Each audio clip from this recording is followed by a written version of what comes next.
Riwayat Bukhari Muslim. Yang pertama kita akan lihat beberapa makna kosakata hadis. Aisyah radhiyallahu anha mengatakan Rasulullah SAW dikafani dengan 3 thawb.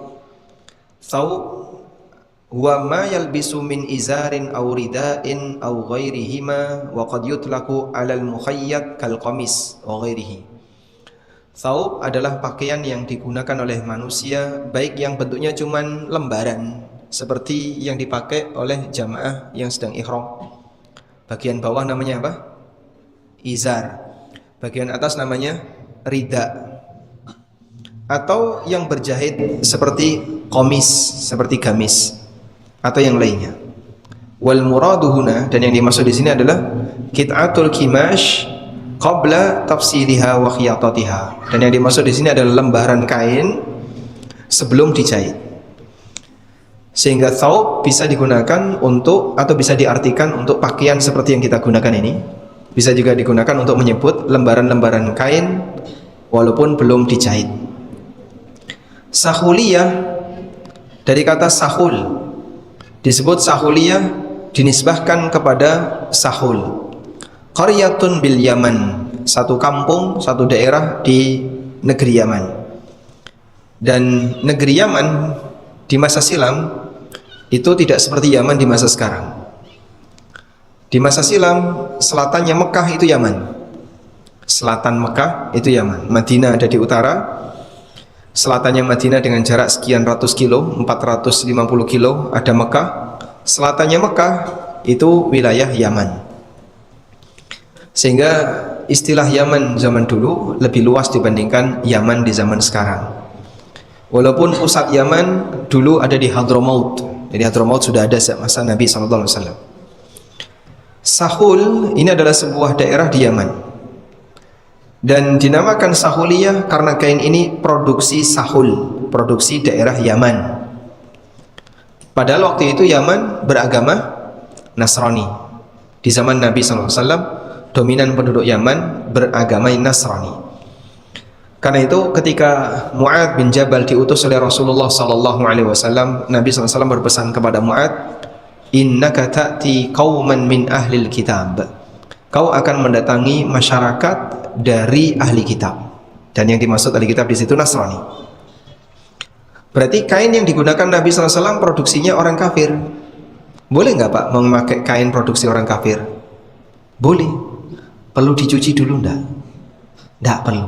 Nah, keyakinan sebagian orang, nek tuku sarung sebelum dipakai sholat, kalau beli sarung sebelum dipakai sholat diumbah dhisik, dicuci dulu.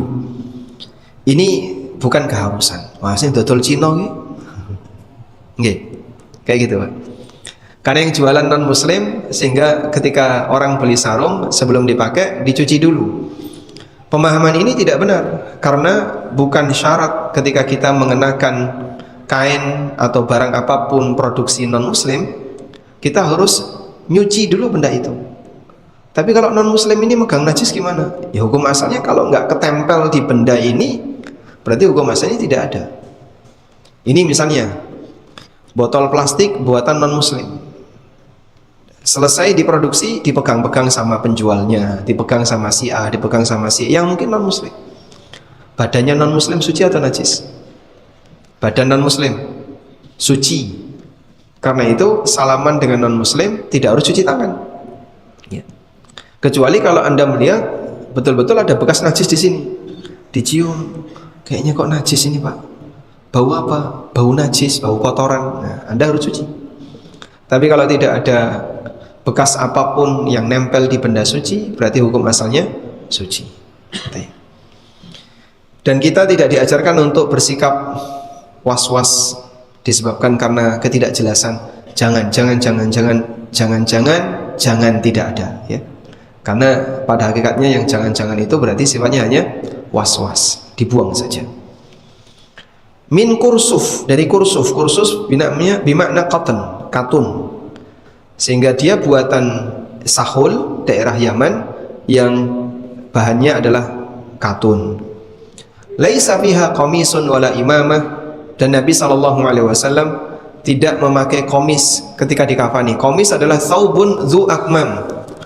pakaian yang punya lengan, sehingga apapun pakaian yang punya lengan seperti yang kita gunakan ini bisa disebut komis, baik yang panjang seperti gamis maupun yang pendek seperti yang kita gunakan. Karena pakaian Nabi SAW tidak selalu menutupi dari atas sampai bawah.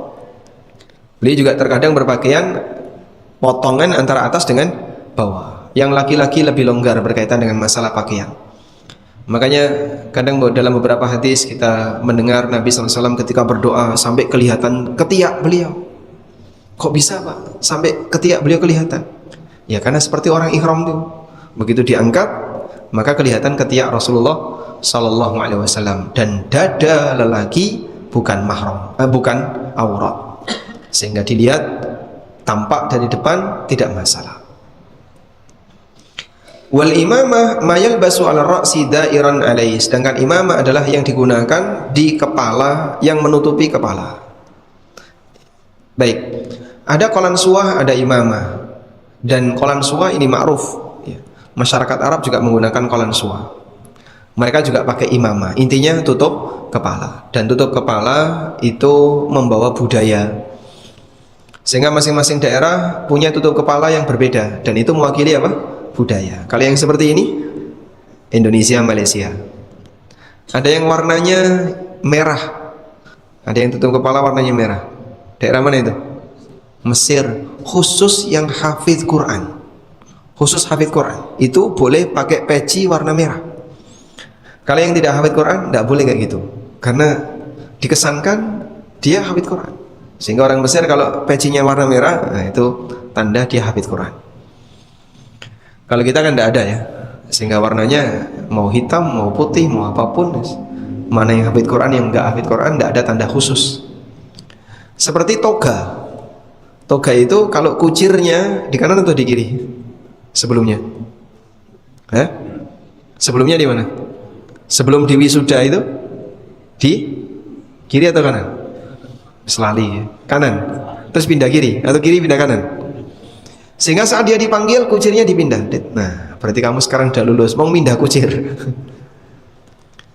Toga ini penanda kalau dia sudah lulus S1 atau lulus sarjana lah ya.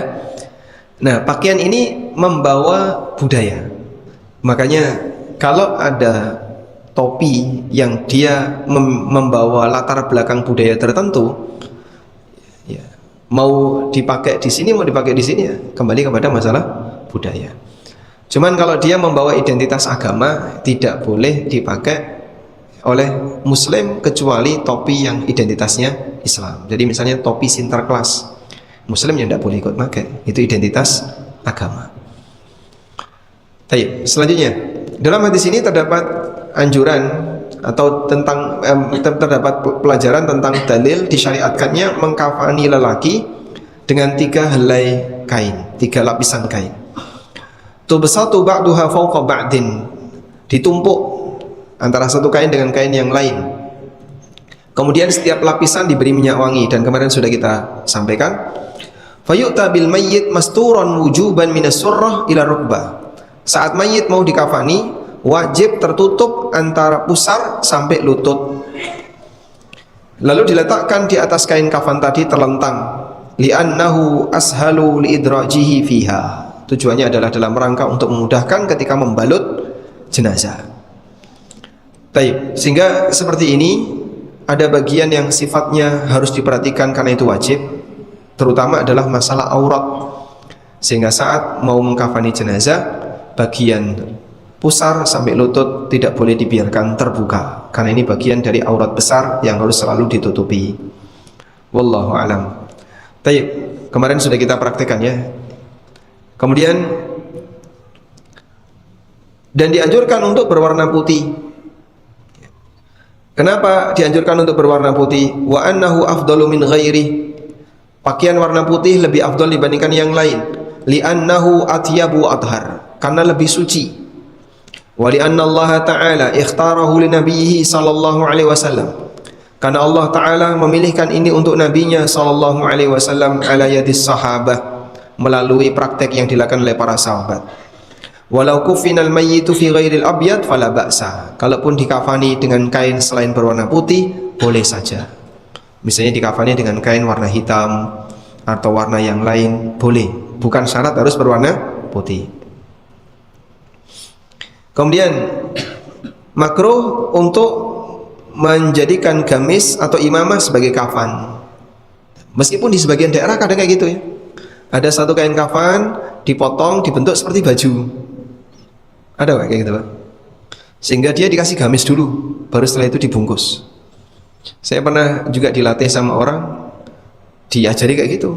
Jadi potongan, nanti lubang bagian kepala, terus saat jenazahnya ditaruh, ini dilipat kain satunya. Nah, saat kain satunya dilipat, bagian kepala tadi masuk di bolong, bagian bolong dari kain.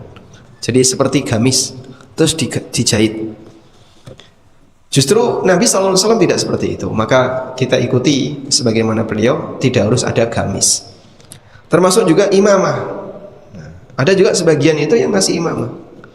Jadi satu helai, satu lembar itu dipotong jadi dua, kemudian dilipat membentuk segitiga, ditaruh tepat di bawah kepala, terus nanti dibungkus kepalanya pakai itu. Berarti dia dikasih imamah. Tidak harus demikian. Bahkan yang lebih sesuai sunnah tanpa seperti ini. Kemudian di sini juga dalil tentang kemuliaan Bani Adam. Allah Ta'ala muliakan mereka dengan cara dikafani dan dimakamkan. Hadis ini juga dalil anjuran untuk meniru sunnah Nabi SAW, baik ketika beliau masih hidup maupun proses pemakaman beliau Sallallahu Alaihi Wasallam. Karena beliau disikapi dengan paling ideal, kecuali bagian khusus yang tidak bisa ditiru, di mana Nabi SAW dimakamkan di kamar beliau.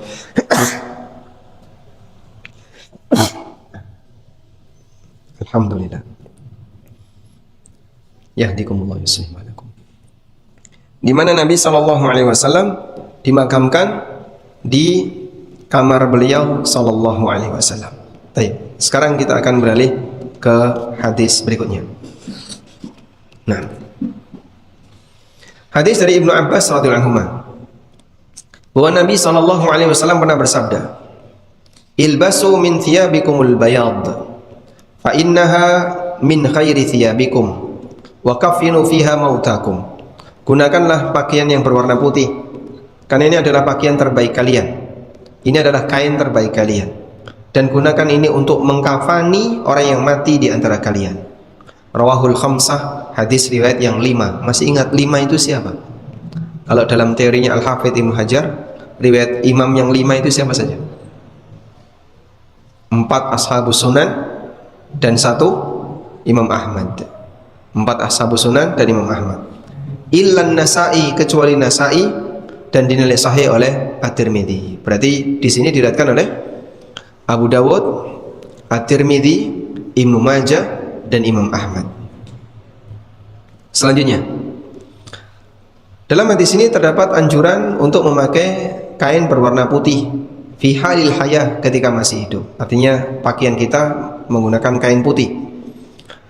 Wa yadkhulu fi dzalika lubsul qamis al-abyad al-ghutrah al-bayda, termasuk memakai gutrah. Gutrah itu yang dipakai orang Arab, apa, sorban yang dipakai oleh orang Arab itu namanya gutrah, yang menjuntai ke bawah. Dianjurkan agar gamisnya berwarna putih, gutrahnya juga berwarna putih. Fa innaha min khairi thiyabikum, karena warna putih ini yang terbaik bagi kalian. Dan Nabi SAW menyebut athhar wa atyab, lebih baik dan lebih suci. Kenapa kok ini lebih baik? Karena putih itu kalau kotor gampang kelihatan. Ketika kotor gampang kelihatan, maka yang punya akan segera membersihkan.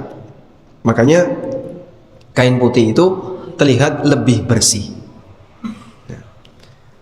Sehingga ketika kainnya itu putih, begitu ketemu ada kotoran langsung dibersihkan. Fatakunu adhar, sehingga baju yang berwarna putih ini terlihat lebih bersih.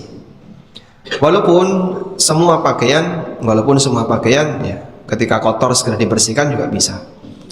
Kemudian di sini juga terdapat penjelasan kenapa putih itu lebih bagus, karena hampir semua pakaian atau hampir semua kain selain putih itu terkena warna, dicampuri ke warna dulu, baru kemudian jadi warna yang lain. Sehingga bahan dasarnya itu kan warnanya putih. Katun itu bahan dasarnya berwarna putih. Kemudian di sini juga terdapat anjuran untuk mengkafani jenazah dengan menggunakan kain berwarna putih. Walhamdulillah, insyaallah kita sudah bisa memahami. Tayyib. Dan ada satu riwayat ya yang penting untuk kita baca di sini, bahwa boleh juga berwarna yang lain, dan termasuk juga boleh dikafani dengan yang berbentuk baju. Kita lihat di sini hadis dari Ibnu Umar. Dari Ibnu Umar radhiyallahu anhu, qala, beliau bercerita, lamma tufiya Abdullah bin Ubay, jaa ibnuhu ila Rasulillah sallallahu alaihi wasallam. Faqala a'tini qamisaka ukaffinu fihi, fa'atahu iyyahu, muttafaqun alaih. Ketika Abdullah bin Ubay ini siapa? Abdullah bin Ubay ini siapa? Gembongnya munafik, tokoh munafik.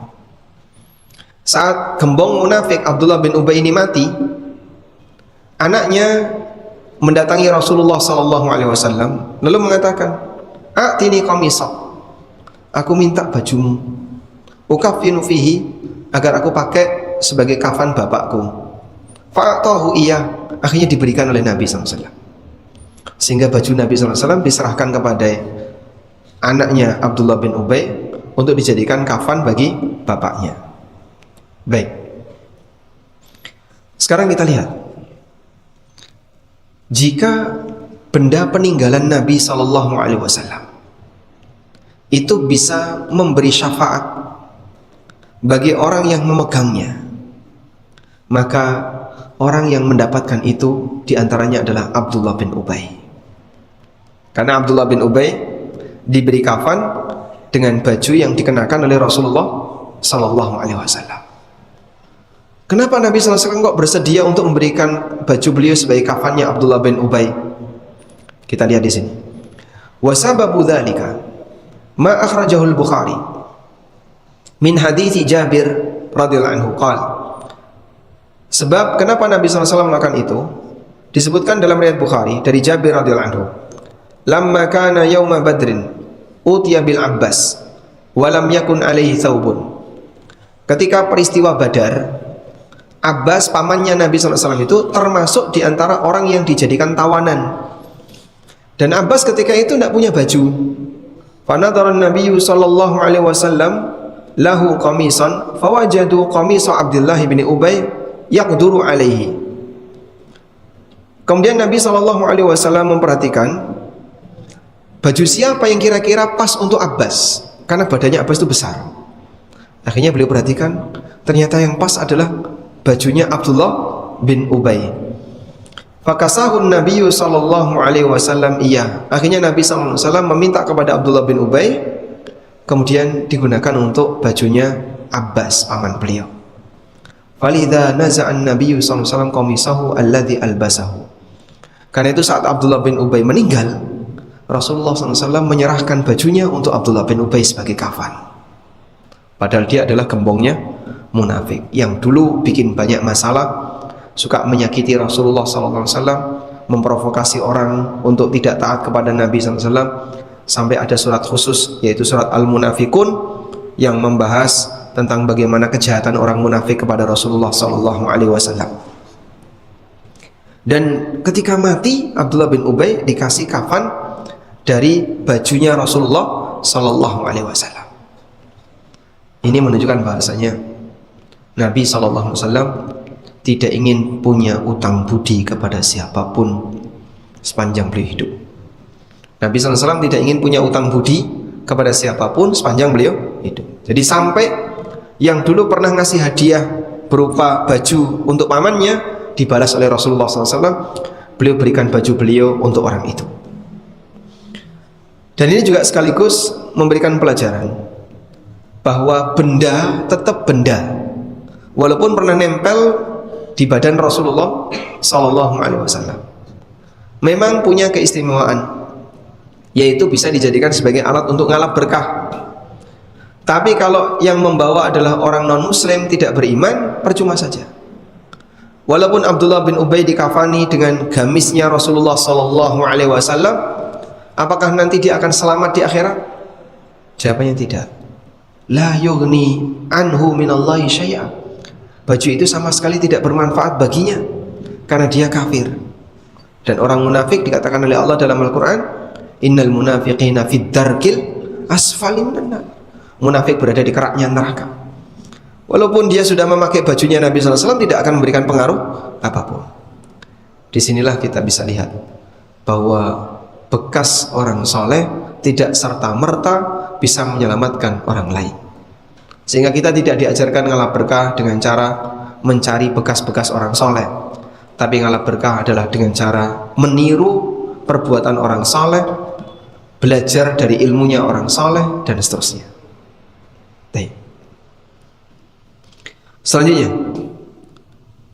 dalam hal ini Rasulullah Sallallahu Alaihi Wasallam membalas apa yang pernah dilakukan oleh Abdullah bin Ubay, karena dia telah pernah berbuat baik kepada Rasulullah Sallallahu Alaihi Wasallam.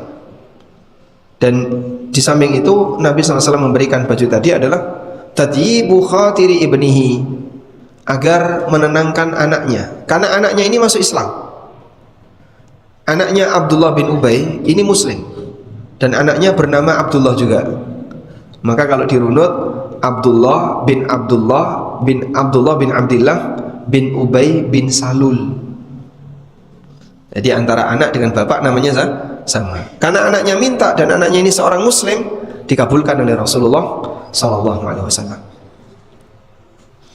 Selanjutnya dalam hadis ini juga terdapat dalil bahwasanya mencintai non muslim dengan sebab karena dia punya hubungan kekerabatan atau karena sebab dia pernah berjasa bagi muslim tidak termasuk di antara bentuk al-mawaddah fid din, mencintai karena latar belakang agama, tidak termasuk begitu.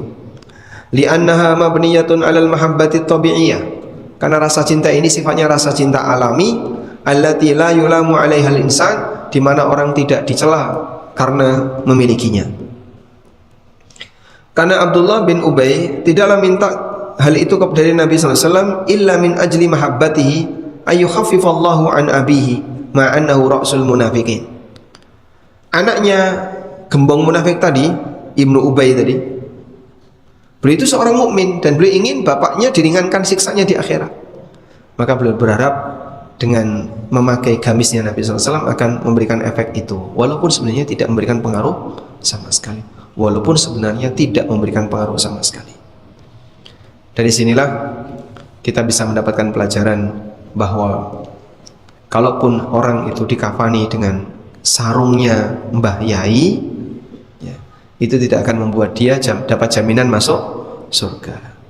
Karena masing-masing orang akan mempertanggungjawabkan amalnya. Wallahu a'lam. Walhamdulillahirabbil alamin.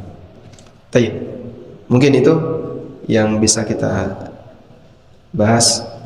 Ada satu lagi ya, ini mungkin masih satu tema. Dianjurkan untuk tahsinul kafan.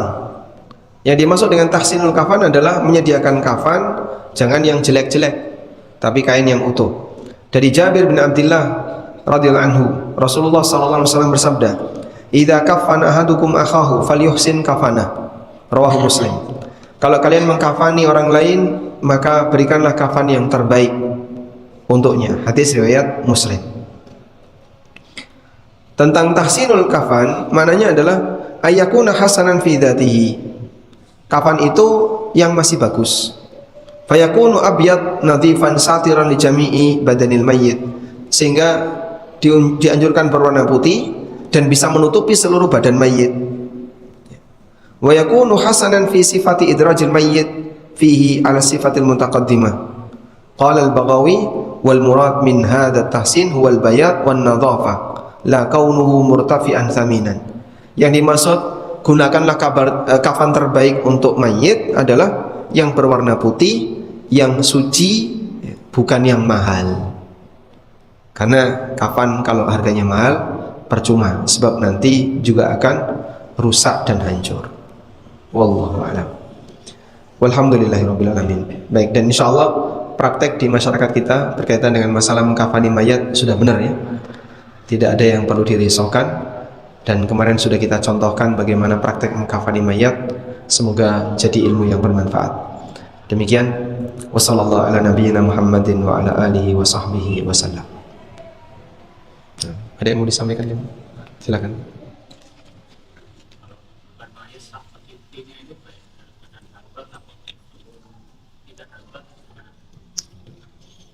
Memakamkan mayat sak petinya. Ada dua makna di sini ya. Dia dimakamkan di dalam peti lalu diuruk.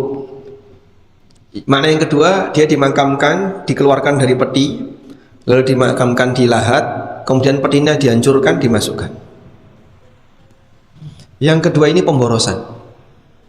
Jelas pemborosan. Sehingga sangat kita tekankan kaum muslimin tidak boleh pakai peti seperti ini. Satu peti yang paling murah berapa? 1 juta ya. Yang kainnya kain apa itu? Mungkin kain murah-murahan. Kemudian dikasih kain berwarna putih, kayunya kayu murah-murahan, dikasih tutup kain berwarna putih. 1 juta ada? Sekitar 1 juta. Dibuang, kemudian dikuburkan. Akhirnya malah menjadi sampah di tanah. Apalagi kainnya itu kan tidak bisa terurai, sehingga justru malah mengotori tanah. Dan banyak orang yang seperti itu. Begitu jenazah dimakamkan, petinya dihancurkan, terus dimasukkan. Nah, ini satu kesalahan. Alhamdulillah di beberapa daerah tidak pakai ini ya. Di tempat kami di Kerajaan tidak pakai ini, tidak menggunakan model seperti ini. Di beberapa daerah yang lain juga tidak. Meskipun ada juga di sebagian daerah pakai peti. Dan kita tekankan kepada kaum muslimin tidak boleh seperti ini, boros.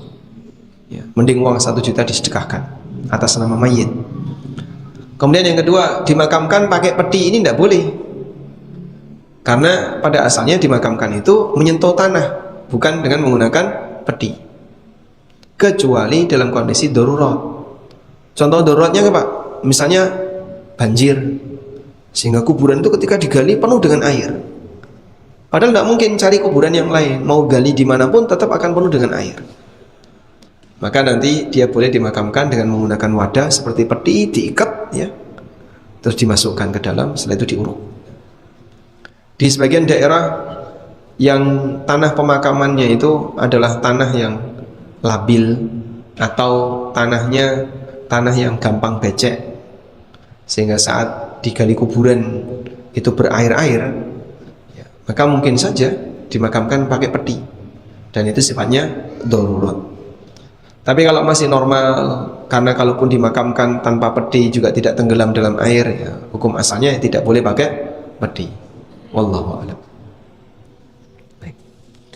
Pencegap? Nah, silakan.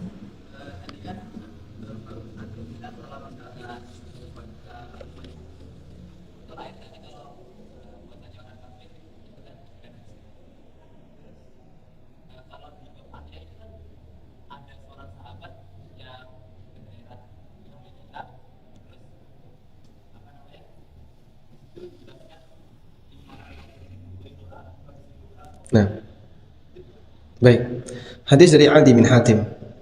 Ketika beliau bercerita, beliau punya tetangga orang-orang ahli kitab Nasrani, dan di situ disebutkan mereka suka makan babi, mereka suka minum khamr, sehingga wadahnya sama sebagaimana wadah yang dipinjamkan kepada Adi bin Hatim.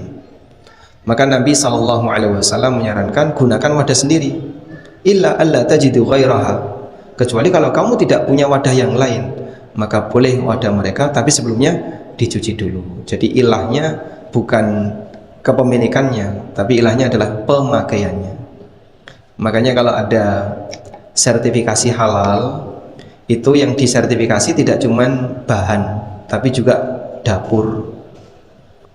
Karena dapur ini dipakai apa saja, itu juga harus dipastikan tidak boleh tersentuh dengan makanan-makanan najis seperti babi biasanya ya, atau anjing, ya.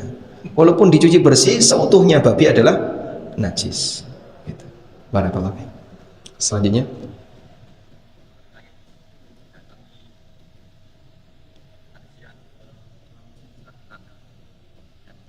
takziah ke non muslim.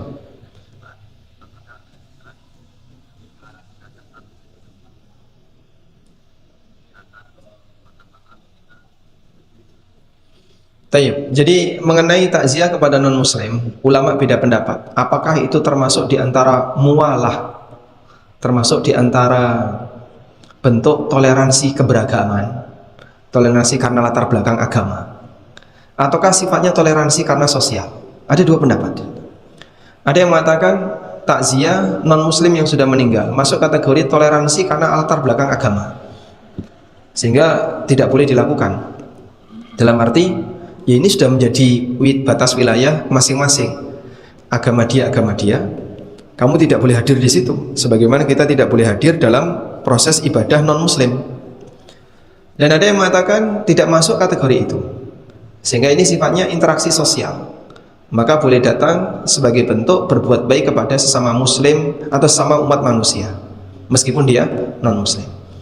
Dan khilaf dalam masalah ini cukup panjang.